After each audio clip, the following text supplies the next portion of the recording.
당신의 전승기 오늘 4부 걱정 말아요 그대 시작합니다. 월요일에는 참 걱정을 안 할래야 안 할 수 없다 이런 분들 많이 계세요. 그렇죠? 특히 사소한 걱정부터 시작하는 것 같아요. 오늘 아침에 일어날까 말까 한 고민부터 시작해서 회사 가서 또 부장님 얼굴 봐야 돼. 오늘 회의에 늦으면 안 되는데 이런 걱정부터. 그쵸? 이게 다 봉급 생활자 월급쟁이들이 다 하는 고민거리가 아닌가 싶어요. 그런데 그 가운데 월급이 좀 늘어났으면 월급 통장에 꽉꽉 채워졌으면 하는 그런 욕심도 또 생기죠. 그래서 오늘 월요일에 함께하는 걱정 말아요 그대 이 시간에 재무과학연구소 엄진성 소장과 함께 이야기를 나눠볼까 하는데 저희가 시리즈로 함께하는 신중년 재테크 오늘은 그야말로 텅 빈 통장을 가득 차게 꽉꽉 찬 통장으로 바꾸기라는 주제로 한번 이야기를 나눠볼까 합니다. 그게 정말 가능하겠어? 하는 분들 계실 텐데요. 우리 엄 소장님께서 해법 알려주실 것 같아요. 안녕하세요. 네, 안녕하세요. 해법 알려주실 것 같다고 생각했는데. 그러세요. 역시. 자, 지난 시간에 우리 소장님께서 새로 출간한 책, 욜로 재테크. 에 대한 내용을 다루면서 정말 엄청난 축하 문자 많이 받았고요. 그 이외에도 사연이 얼마나 많이 들어왔는지 몰라요. 아이고, 그 이후의 소식도 알고 계셨어요? 폭발적인 반응에 대해서? 너무너무 감사합니다. 네. 지난 시간에 사실 청취자분들께 정말 많은 축하와 응원을 받았죠. 네. 출간에 대한 축하와 또 자녀 이렇게 에 대한 축하를 받아서 너무 즐거운 생활을 2주 동안 했고요. 네. 지난 시간에 너무 웃고 떠들기만 하다가 시간이 훌쩍 지나간 것 같아서 오늘은 막힌 돈 시원하게 뚫어드리는 시간을 좀 준비해봤습니다. 많은 분들이 기대를 하실 것 같아요. 네, 좋습니다. 오늘 주제 텅 빈 통장 꽉꽉 채우기, 가득 찬 통장으로 바꾸기라고 정했는데 저희가 이 소장님께서 애초에 이 주제를 특별히 이렇게 해야겠다라고 마음먹은 이유가 있어요? 네, 그렇습니다. 사실 이제 3월이잖아요. 네. 학교로 치면 이제 개학 시즌이고요. 직장인들 같은 경우에는 이제 막 입사해서 열심히 회사 이제 적응하는 시기인데요. 네. 월급을 받으면 정작 뭘 어떻게 해야 될지 모르는 경우가 상당히 많습니다. 네. 그리고 20년이나 30년 정도 넘게 직장 생활을 하신 분들이라고 하더라도 통장 관리를 제대로 하지 못해서 돈이 잘 모이지 않는다는 말씀도 많이들 하시거든요. 네. 그래서 오늘은 월급 받는 내 통장을 제대로 관리하는 좀 팁을 드리려고 하고 있습니다. 그러게 말이에요. 월급은 꼬박꼬박 한 달에 한 번씩 나오고 그렇다고 뭘 많이 쓰는 것 같지도 않은데 돈은 다 어디로 가고 없는지 보통 월급 받으면 돈이 그냥 쑥쑥 빠져나가는 그런 느낌이 들어요. 근데 맞습니다. 그건 많은 사람들이 다 공통적인 느낌인 것 같아요. 그래서 줄줄 샌다. 어디로 돈이 줄줄 새. 밑 빠진 독에 물 붓게 하는 것 같아. 뭐 이런 말도 많이 하는데 우리 소장님은 이렇게 말씀하시는 거 보니까 통장 관리하는 비법이 따로 있는 것 같아요. 네. 그렇습니다.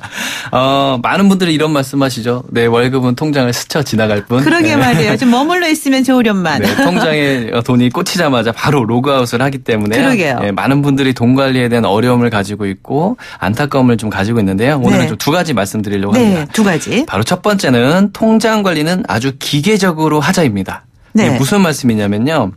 보통은 월급 통장 하나를 가지고 이 통장만 사용하시는 분들이 계십니다. 네. 이게 대부분인데요. 네. 월급 통장은 말 그대로 월급이 들어오는 수입이 들어오는 통장으로 따로 분류를 해놓으시고요. 네. 생활비만 지출되는 생활비 통장을 반드시 새로 만들어서 사용을 하셔야 됩니다. 네. 월급을 받으면 무조건 생활비 통장에 이달치 생활비 100만 원이나 200만 원 예산을 정해놓고 그 예산에 해당되는 금액을 자동이체를 걸어놓는 거예요. 네. 그리고 월급 통장에서 돈을 쓰시는 게 아니라 생활비 통장에서만 마음껏 소비를 하시는 겁니다. 예산을 딱 정해놓고 소비를 하시기 때문에 그 이상 초과하는 소비를 내가 스스로 통제를 좀 할 수 있는 거고요. 무조건 월급날 생활비 통장에 생활비 예산을 이체해놓고 그 생활비 통장만 사용하시는 거죠. 기계적으로 하시는 겁니다. 네네. 이렇게 생활을 하시면요. 월급 통장에 남아있는 돈 그리고 생활비 통장에서 생활하고 남은 돈들은 고스란히 모일 수 있는 그런 종잣돈으로 활용하실 수가 있고요. 네. 나머지 저축할 수 있는 금액들은 다 금융상품에 바로바로 투자를 하셔서 돈을 불려 나가셔야 될 것 같습니다. 그렇군요. 일단 근데 통장 하나를 더 개설하는 것조차도 게을러서 참 안 하고 있는 것 같아요. 요즘에는 어플리케이션으로도 네. 간단하게 개설을 하실 수가 있고요. 그래요? 네. 그다음에 이체 수수료나 출금 수수료 다 없기 때문에 굉장히 편하게 사용하실 수 있습니다. 네. 그러니까 월급 통장과 생활비 통장을 하나의 통장으로 하지 말고 반드시 통장을 두 개로 만들어서 구분해서 쓰라 이런 맞습니다. 말씀이시죠? 네. 네. 자, 그렇다면 하나는 통장 관리는 기계적으로 하자. 그렇다면 두 번째 팁은요? 네. 앞에서는 이제 소비를 눈으로 확인하는 과정을 말씀드린 거예요. 사실 생활비 통장을 만들어서 쓰라고 말씀드렸고요. 두 번째 팁은 매일 얼마를 벌었는지 달력에 적어봐라입니다. 네? 얼마를 매일 오늘 이번 달에 매일 오늘 얼마를 벌었는지 달력에 적어보라는 거죠. 아니 얼마를 쓰는지 적으라는 얘기는 많이 들었지만 얼마를 버는 걸 쓰라는 거는 맞습니다. 이해가 안 되네 잘. 많은 분들이 돈 관리하시고 통장 관리하실 때 오늘 지출을 얼마 했는지 그 내용을 적고 계시거든요. 네네. 금액도 적어보시는데요. 마인드를 바꾸셔야 됩니다. 네. 가장 중요한 거는요. 돈이 들어올 수 있도록 그 마인드를 바꾸시는 게 제일 중요한데요. 보통 우리가 월급을 한 달에 몇 번 받나요? 한 번이요. 한 번 받죠? 네. 그런데 누가 우리에게 월급을 한 달에 한 번 받으라고 주문을 한 거죠? 누가 우리에게 이런 교육을 한 거죠? 우리는 스스로 모르는 사이에 월급은 무조건 한 달에 한 번 받는 거라고 가르침을 받은 것처럼 살고 있습니다. 갑자기 왜 바보가 된 느낌이죠, 제가? 그렇죠. 길들어져 있다는 겁니다. 네. 그런데 제가 만나본 분들 그리고 심지어는 저는 소득이 8군데에서 발생됩니다. 한 달에. 네, 그래서 8군데서 돈이 들어오는데요. 일반 직장인들 같은 경우는 그러기가 쉽지 않겠죠. 그렇죠. 그래서 하루에 얼마를 벌었는지 반드시 적어보는 거예요. 내가 오늘 못 벌었으면 빵원을 적고요. 내일 돈을 벌었으면 돈을 적어보는 겁니다. 어떻게? 월급쟁이들이 어떻게 돈을 벌어요? 어디서? 바로 투자입니다. 네, 방법은 투자인데요. 첫 번째 말씀드릴게요. 예를 들어서 종잣돈을 가지고 오피스텔이나 원룸을 구입하셨어요. 그러면 매월 월세를 받겠죠. 20일 날 50만 원이라는 월세를 받으신다면 20일 날 50만 원 적어보시고요. 금융상품에 2천만 원이든 3천만 원이든 소액으로도 충분히 투자가 가능하시니까 돈을 넣어놓으시면 이자가 발생됩니다. 요즘에는 이자가 한 달에 한 번씩 발생되는 경우도 굉장히 많기 때문에 그런 상품을 좀 선택하셨으면 좋겠고요. 또 한 가지는 지난번에도 말씀드렸던 P2P 상품이 있습니다. 크라우딩 펀딩이라고 해서 금리가 우리가 얻을 수 있는 수익률이 15%에서 20% 가까이 되는 그런 상품들이 있는데요. 최근에는 재미있는 게 이런 상품들에 투자했을 때 이자를 한 달에 3번이나 나눠줍니다. 그러면 돈 들어오는 문자가 한 달에 몇 번씩이나 이제 우리가 받을 수 있는 거죠. 그래서 지금까지는 우리가 돈을 쓰는 거, 소비에 집중해서 그 금액을 적었다면요. 이제는 마인드를 바꿔서 한 달에 오늘 얼마를 벌었는지 그 금액들을 적어보시는 습관을 만들어 보는 게 좋을 것 같습니다. 와, 지금까지 아까 말씀드렸듯이 얼마를 썼나라는 것만 적을 생각을 했지 얼마를 벌었나 오늘 뭘 벌었나 이렇게 생각해 본 적도 별로 없는 것 같아요. 한 방 탁 뒤통수 맞은 느낌이 드는데요. 근데 또 매일매일 돈이 들어오게 만드는 것 자체가 사실 좀 어렵잖아요. 그게 돈 있는 사람들은 뭐 투자도 할 수 있고 오피스텔 뭐 이렇게 원룸 월세 놓는 사람들은 이미 돈이 있는 사람들이니까. 맞습니다. 네. 이게 처음에는 정말 어려워요. 왜냐하면 월급을 한 번 받다가 한 달에 한 번 받다가 2번 받기 시작하고 3번 받기 시작하면요. 마인드가 달라지고 삶이 달라지게 됩니다. 그렇죠. 그래서 돈을 버는 그 기분을 경험을 하시게 되는데요. 가장 중요한 건 처음에 초기에 종잣돈을 만드는 게 너무너무 중요한 거죠. 500이든 1000이든. 맞습니다. 요즘에는 종잣돈 예전에는 진짜 3천 4천이었는데요. 지금은 500만 원 1000만 원으로도 충분히 투자를 시작하실 수가 있고요. 이렇게 투자를 해놓은 상품에서 이자를 한번 받기 시작하면요. 옛날엔 돈 쓰는 거에 집중했는데 이제는 돈 모으는 거에 집중을 하게 됩니다. 자연스럽게 돈이 모이는 거에 집중하기 때문에 패턴이 바뀌게 돼요. 돈 모이는 패턴으로. 그래서 이번 달에 쓸 거 안 쓰고 돈을 조금 더 모아보자라는 식으로 바뀌기 때문에 종잣돈을 조금 더 빨리 키울 수가 있겠습니다. 그리고 이제 그러다 보면은 매일매일 그 돈이 들어오는 거 소위 새로운 월급이라고 뭐 소소하겠지만 그걸 적는 재미도 또 늘어날 것 같아요. 지금 문자가 들어왔는데요. 9837님.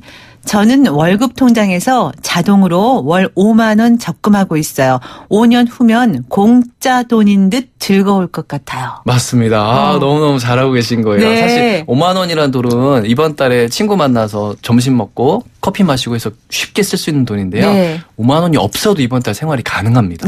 그래서 5만 원이라는 돈은 이자, 금리 이런 거 신경 쓰지 마시고 꼬박꼬박 모아서 나중에 그 돈으로 여행을 다녀오셔도 되고요. 좋은 일에 쓰셔도 되고 충분히 하실 수 있습니다. 굉장히 좋은 습관이라고 말씀드리겠습니다. 그러니까 자동이체로 그냥 하나 만들어 놓는 것도 너무너무 좋습니다. 9837님 칭찬받으셨어요.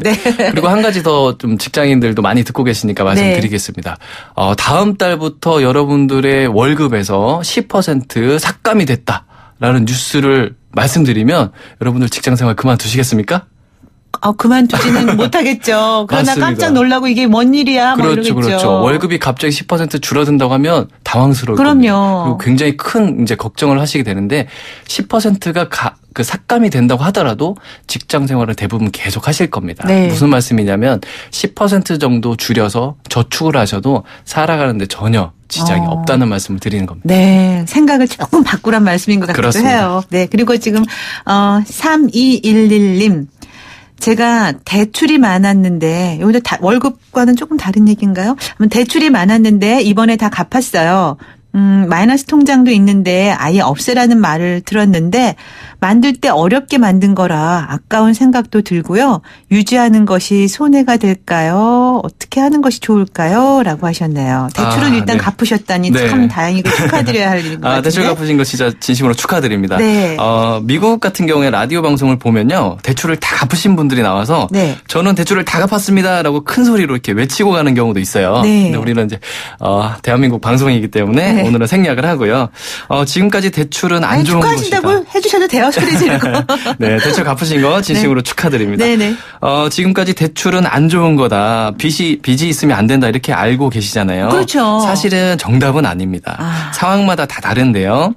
사연 주신 청취자님 같은 경우에는 지금 어렵게 마이너스 통장을 만드신 상황이에요. 네네. 어렵게 만들었다는 얘기는요. 직업이나 재무 상태에 따라서 이게 쉽게 만들 수 있는 분도 계시지만 이렇게 어렵게 만들 수 있는 분들도 분명히 계십니다. 네. 그래서 사연 주신 청취자님 같은 경우에는 마이너스 통장을 현재 어렵게 만든 통장을 그대로 잘 유지를 하셨으면 좋겠고요. 괜히 없애실 필요는 없습니다. 재무 상황이 또 어떻게 바뀔지 모르기 때문에 네.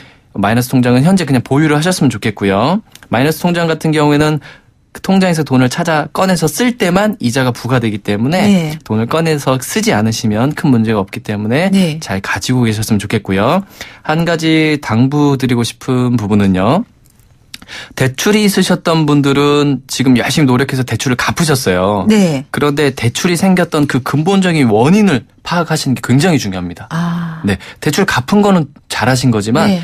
또 한번 대출을 또 만들 수도 있다는 얘기죠. 그래서 대출이 왜 생겼는지 그 원인을 찾으셔가지고 그 원인을 해결하는 데 굉장히 집중을 하시면 좋을 것 같고요. 네. 우리 통장 얘기하고 있는데 마이너스 통장 얘기해 주셨습니다. 네, 네. 자, 월급 통장에 마이너스 통장을 연결해서 쓰시는 분들이 대부분이세요. 왜 그러냐면 은행에서 그렇게 권유를 합니다. 네, 그래서 월급이 들어오면요. 마이너스 통장에 있는 대출금을 상환하고 나서 월급이 안 들어온 기분을 느끼게 돼요. 네. 그래서 또 그 월급 통장에서 마이너스 통장인 금액에서 돈을 꺼내서 생활비를 쓰는 거죠. 네네. 그래서 마이너스 통장이 정말 갚기가 어렵습니다. 네. 저도 지난번 방송에서 거의 한 8년 전에 마이너스 통장 가지고 있었다고 말씀드렸었는데 정말 갚기 어려웠어요. 네. 네, 그래서 앞으로 어떻게 하셔야 되냐면요. 월급 통장대로 그대로 사용하시고 마이너스 대출을 받으셔야 되는 경우가 생긴다면 네. 반드시 급여 통장과는 다른 통장에 마이너스 통장을 받으셔서 네. 사용하시고 바로 갚으시는 네. 그런 구조로 가셔야 됩니다. 네. 바로 갚을 수 있는 게 좋은데 또 만에 하나 이제 아까 그분처럼 네, 상황상 마이너스 어렵게 만든 경우라면 그렇습니다. 가지고 계시는 게 좋겠습니다. 네네. 그럼 뭐 갖고 있고 돈 안 쓰면 되는 거죠. 맞습니다. 이자 때문에 걱정하시는 분들 그런 걱정 안 하셔도 될 것 같고요. 저희 지금 걱정 말아요 그대 재무과학연구소 엄진성 소장과 함께 텅 빈 통장, 스치고 지나가는 월급 통장 가득가득 채우는 방법에 대해 이야기 나누고 있는데요. 노래 한 곡 듣고 또 계속 이어가면 좋을 것 같아요. 박보람이 부릅니다. 세월이 가면.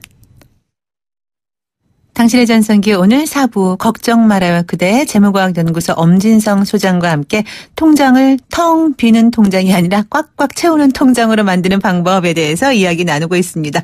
근데 정말 단돈 10,000원이든 50,000원이든 이렇게 좀 새롭게 저금을 하는 습관을 키우는 게 또 중요할 것 같아요. 근데 네. 그걸 뭐 직접 내가 돈을 빼서 저금하고 이게 아니라 그냥 월급 통장에서 자동으로 빠져나가게. 그렇습니다. 예, 그거는 통장이 비우는 게 아니라 새로운 통장이 가득 채워지는 거 아닐까요? 맞습니다. 네. 저축과 투자는 무조건 자동으로 하셔야 됩니다. 네네. 시스템으로 하셔야 되고요. 네네. 아까 기계적으로 하라고 예, 했죠. 돈이 돌아가고 돈이 들어오는 시스템을 만드시는 게 굉장히 중요해요. 네.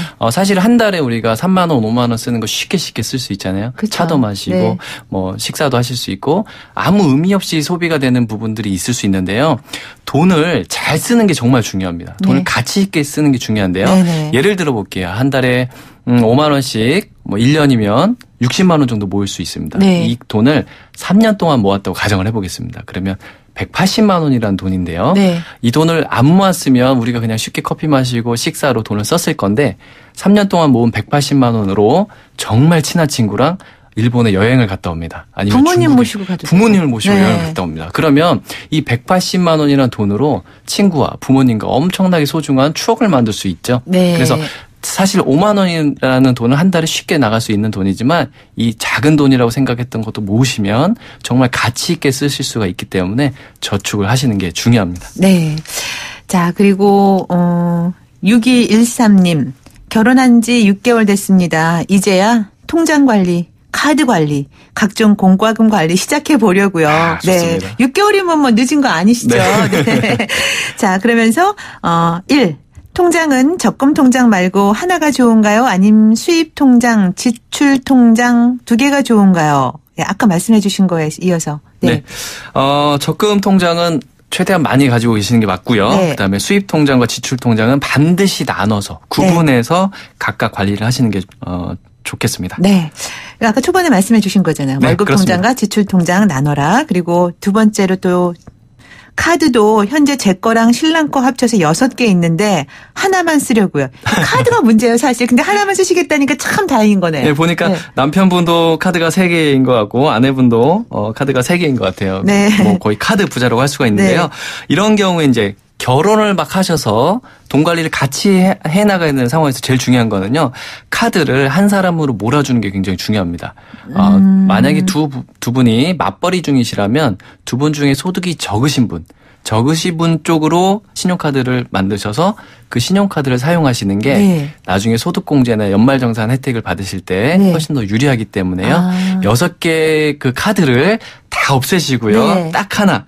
두 분 중에 소득이 작으신 분 위주로 하나를 만드셔서 최대한 적게 사용하시고 나머지는 현금과 체크카드를 쓰시는 게 좋겠습니다. 네. 근데 이 카드를 참 만들 때도 그렇고 없을 때도 고민이 되는 게 이 카드마다 좀 혜택 때문에 유혹에 빠지게 되거든요. 맞습니다. 할인 혜택과 포인트라는 포인트, 네. 혜택이 있죠. 네. 이 포인트와 할인 혜택으로 부자 된 분 얘기 들어보셨나요? 아니요.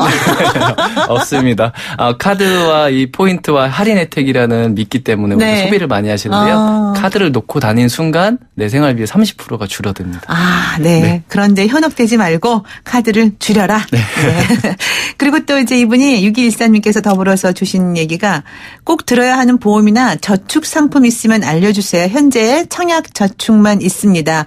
허니문 베이비인데 출산과 교육비를 위한 통장도 지금부터 마련해 놔야 되겠죠? 하셨어요. 네, 그렇습니다. 이제 막 결혼을 하셨기 때문에 두 사람이 가지고 있는 보험도 확인하실 필요가 있고요. 가장 네. 기본적으로 실손보험과 암진단금 이런 수술비를 추가할 수 있는 보험을 기본적으로 준비를 하시는 게 네. 좋을 것 같고요. 청약통장 가지고 계신데요. 주택 마련을 위해서는 청약통장은 필수고 나중에 연말정산에도 혜택을 받을 수 있기 때문에 네. 청약통장을 잘 보유를 하셨으면 좋겠고 네. 허니문 베이비라고 말씀하셨어요. 네네. 지금 결혼한 지 6개월. 네, 6개월 만에 이렇게 네. 생겼는데 너무 축하드리고요. 저는 우리 엄지선 소장님은 8년 저는 만에. 8년 만에 아이가 이제 생겼는데 더 축하드려요. 그래서. 네. 감사합니다. 너무 부러운 상황인데요. 네. 저희 아이도 그렇고 우리 이제 청취자님의 아이도 그렇고 출산과 교육비를 위해서 통장을 준비를 어떻게 하는 게 좋겠냐 이렇게 말씀을 하셨는데 네. 제가 추천드리고 싶은 방법은 바로 이겁니다. 아이 이름으로 증권사에 어린이 펀드를 개설하시는 걸 추천드립니다. 어린이 펀드는요. 어린이가 가입할 수 있는 펀드고요. 네. 지금부터 가입할 수 있고 납입 금액도 자유롭습니다. 네. 그리고 설날이나 용돈이나 돌잔치 때 이렇게 돈 들어온 것들 있잖아요. 넣어놓으시면 계속 투자가 돼서 자산이 불어나고요. 네. 또 한 가지 상품은 ETF라는 상품이 있습니다. 어린이들 같은 경우에도 주식 증권사에 가셔서 ETF라는 상품을 개설하실 수가 있는데 네. 상장지수 펀드라고 해서 매매가 아주 쉽고 또 매매 수수료가 발생되지 않아서 비용이 너무너무 저렴합니다. 네. 따라서 지금부터 넣어두시고 꼬박꼬박 돈 들어올 일이 있을 때마다 납입을 해놓으시면 아이가 성장하기 전에 대학교 가기 전에 벌써 대학교 학자금 정도는 만들어 놓고 그 이상이 넘는 돈이 만들어질 수가 있습니다. 네, 네. 자, 이런 거 좀 참고하시면은, 근데 뭐 지금 신혼 때부터 이렇게 관리하시면 너무 좋으실 것 같아요. 잘하시는 것 같아요. 이 두 분은 너무너무 잘하고 계신 네. 거고요. 사실은 20년, 30년 정도 결혼 생활 하시고 나서 그 노부부가 찾아와서 돈 관리 어떻게 해야 되냐 네. 이런 상담을 문의하는 경우도 굉장히 많습니다. 지금 바로 그런 분이 문자가 왔어요. 아, 진짜요? 네. 네. 2124님. 저는 퇴직 후 경비원으로 일하고 있습니다. 자녀가 셋이었는데 모두 결혼해서 독립했습니다. 이제 아내와 둘이서 노후만 신경 쓰면 되는데 살고 있던 집을 정리하고 작은 집으로 옮길 계획이고요. 제가 경비원으로 일하고 있지만 언제까지 일할 수 있는지는 모르겠어요. 집을 팔면 목돈이 생길 텐데 그냥 통장에 넣어두는 것이 좋을까요? 지금은 월급 받고 있지만 나중에는 연금처럼 받아 쓰고 싶은데 좋은 상품이 있을까요? 라고 질문을 주셨어요. 네. 이분 같은 경우에는 일단 살던 집을 정리하고 작은 집으로 옮기실 예정이라고 말씀을 해주셨어요. 네. 이렇게 집을 옮기시게 되면요, 새로 옮긴 집에서 주택연금을 신청하실 수가 있습니다. 사연을 보니까 퇴직 이후에 지금 경비원으로 일을 하고 계시기 때문에 주택연금을 충분히 신청하실 수 있는 자격 조건이 되실 것 같고요. 네. 만 60세 이상만 넘으시면 주택연금 신청이 가능하십니다. 네. 그리고 경비원으로 일하시면서 소득이 지금 발생되고 있는 상황이죠. 네. 그리고 주택연금 신청에서 신청하셔서 매월 연금을 받으시면 되고, 그다음에 국민연금이 나오실 겁니다. 네. 부부가 함께 국민연금을 지금 현재 수령하고 계실 예정이거나 조만간 수령 예정이실 것 같고요. 네. 집을 팔고 나면 목돈이 생깁니다. 이 목돈은요, 정말 중요한 돈이에요. 이 두 분에게 정말 네. 중요한 돈이기 때문에 안정적인 금융상품에 넣어서 꼬박꼬박 이자를 받는 게 중요합니다. 추천드리고 싶은 상품은 증권사에 연 4% 정도 되는 채권이 있습니다. 네. 1년에 4% 정도 주는 채권은요, 은행에 비하면 거의 3배, 4배 정도 높기 때문에 훨씬 많은 이자를 수령하실 수가 있고, 조금만 공부하셔서 분산 투자하셔서 해외 채권에 넣으시면 해외 채권 같은 경우는 연 10% 정도 꼬박꼬박 이자를 주기 때문에요.